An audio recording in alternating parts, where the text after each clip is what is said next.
২০২৫ সালে এসে আপনি কোনো স্কিল শেখা শুরু করবেন কিভাবে? যখন আমরা অনলাইন থেকে ইনকাম করার কথা ভাবি, তখন আমরা মূলত ২ ভাবে ইনকাম করতে পারি। একটা হচ্ছে কোনো স্কিল শিখে, সেই স্কিলের মাধ্যমে আমরা চাইলে একটা বিজনেস করতে পারি। ব্যবসার মাধ্যমে আমরা ইনকাম করতে পারি। আবার আমরা যেই স্কিলটা শিখবো, ওই স্কিলটা শিখে আমরা কোনো কোম্পানির জন্য কাজ করতে পারি। মূলত ২ ভাবেই অনলাইন থেকে ইনকাম করা যায়। এখন এই ২ ভাবের কোনো একভাবে যদি আমরা অনলাইন থেকে ইনকাম করতে চাই, ব্যবসা শুরু করতে চাই অথবা চাকরি করতে চাই, তাহলে আমাদেরকে একটা স্কিল শিখতে হবে এবং এই ২০২৫ সালে এসে আপনি কিভাবে কোনো একটা স্কিল শেখা শুরু করবেন এবং কিভাবে ফাইন্ড আউট করবেন যে আপনার জন্য কোন স্কিলটা শেখা ভালো হবে বা বেস্ট হবে, সেই বিষয়টা নিয়ে আজকে আমরা কথা বলব। শুরুতেই আপনি যদি ডিসাইড করেন যে অফলাইনে আপনি কোনো একটা স্কিল শিখবেন, তাহলে আপনাকে শুরুর দিকেই চিন্তা করতে হবে যে আপনি কোন স্কিলটা শিখবেন। এই জিনিসটা ফাইন্ড আউট করার জন্য কিন্তু ছোট্ট একটা ফর্মুলা বা স্টেপ আছে। ওই স্টেপটা আমরা জাস্ট একদম ফলো করব এবং আপনাদের সাথে আমি কথা বলার চেষ্টা করি এই স্টেপটা নিয়ে। স্টেপটা হচ্ছে যে আপনি যখন কোনো একটা স্কিল শেখা শুরু করতে চাইতেছেন, তখন আপনাকে ১ম এ যেই কাজটা করতে হবে সেটা হচ্ছে একটা স্কিল ফাইন্ড। ফাইন্ড করার জন্য আপনি জাস্ট এখন এই ভিডিওটা পজ করে রেখে আপনি হচ্ছে Google এ যাবেন বা YouTube এ যাবেন অথবা ChatGPT তে যাবেন। যাওয়ার পরে আপনি সার্চ করবেন সেখানে টপ 10 ফ্রিল্যান্সিং স্কিল অথবা অনলাইন স্কিল 2025 লেখার পরে ১০ টা লিস্ট আসবে অথবা ১০ টা জায়গায় আপনি ১৫ টার কথা বলতে পারেন। ১৫ টার কথা বললে আপনার সামনে যে ভিডিওগুলা আসবে, যেই আ যেই টপিকগুলা আসবে Google এ অথবা ChatGPT যেই টপিকগুলা আপনাকে দিবে, এই টপিকগুলা থেকে আপনাকে সিলেক্ট করতে হবে। কিভাবে সিলেক্ট করবেন? শুরুতে যেহেতু আমরা ১০ টা বা ১৫ টা লিখে Google এ বা YouTube এ সার্চ করলাম। সার্চ করার পর আমাদের সামনে যে লিস্টটা আছে, এই লিস্টটা থেকে আমরা ৫ টা টপিক সিলেক্ট করব। ১৫ টা যদি হয় ১৫ টা থেকে ৫ টা অথবা ১০ টা যদি হয় ১০ টা থেকে ৫ টা। কিভাবে সিলেক্ট করব? এখানে ২ টা স্টেপের মাধ্যমে। একটা হচ্ছে যে এখানে যে ১৫ টা বা ১০ টা টপিক আছে, এটার ভিতর থেকে আপনি অল্প কিছু জানেন বা পারেন এরকম কোনো টপিক আছে কিনা। যেমন ১৫ টার ভিতরে এখানে আছে ডিজিটাল মার্কেটিং এর ভিতরে Facebook অ্যাড। এই Facebook অ্যাড নিয়ে আপনি অল্প কিছু জানেন, তাহলে আপনার ওই যে ৫ টা সিলেক্ট করবেন ৫ টার ভিতরে একটা হবে Facebook অ্যাড। এবং ২য় টা হবে, ধরুন আপনি ভিডিও এডিটিং সম্পর্কে কিছু জানেন, সেক্ষেত্রে ২য় তে হবে ভিডিও এডিটিং। ৩য় তে হবেন ধরুন হচ্ছে আপনার গ্রাফিক ডিজাইন অল্প কিছু জানেন।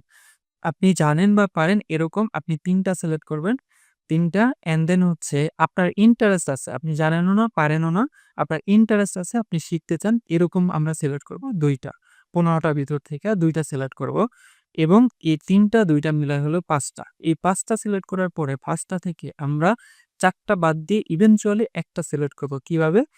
এখন এই ৫ টা সিলেক্ট করার পরে আমরা চলে যাব হচ্ছে এবার YouTube এ। YouTube এ যাওয়ার পরে আমরা একটা করে একটা টপিক নিয়ে আমরা YouTube এ সার্চ করব। সার্চ করার পরে প্রত্যেকটা টপিকে ৩০ থেকে ৩৫ টা ভিডিও দেখব। দেখার পরে আমি ওই ভিডিওতে যা শিখলাম ওইগুলা আমি নোট ডাউন করতে থাকবো আমার খাতার ভিতরে। এবং 2nd যেই টপিকটা আছে ওইটা নিয়েও আমি ভিডিও দেখব 3rd, 4th এবং 5th ৫ টা নিয়ে যখন ভিডিও দেখা শেষ হবে, শেষ হওয়ার পরে আমি জাস্ট বসবো।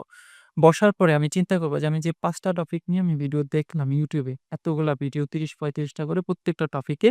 এখন আমার মনে হয় যে আমার কাছে কি মনে হয়? আমার কাছে এই ৫ টার ভিতরে শিখতে কোনটা বেশি সহজ মনে হইছে এবং আমি শিখতে পারবো বলে আমি অনেক বেশি কনফিডেন্ট। আপনি ওই স্কিলটাই সিলেক্ট করবেন আপনি আ শেখার জন্য। আমরা আমাদের একটা স্কিল আমরা একটা স্কিল শিখতে চাই এবং একটা স্কিল সিলেক্ট করার জন্য আমরা এই প্রসেসটা ফলো করলাম এবং আমরা একটা স্কিল সিলেক্ট করতে পারলাম। ফর এক্সাম্পল স্বরূপ Facebook অ্যাড। আমার জন্য আমি ধরে নিই, আপনার জন্য আপনি রিসার্চ করবেন আমি যেভাবে বলছি। রিসার্চ করার পরে এই যে Facebook অ্যাড আছে, এখন এই Facebook অ্যাড সম্পর্কে আমাকে বিস্তারিত জানতে হবে এবং এক্সপার্ট হতে হবে। কিভাবে এক্সপার্ট হব? ১, আমি চাইলে YouTube এ ফ্রি ভিডিও দেখতে পারি। Google এ আর্টিকেল পড়তে পারি অথবা ChatGPT র হেল্প নিতে পারি।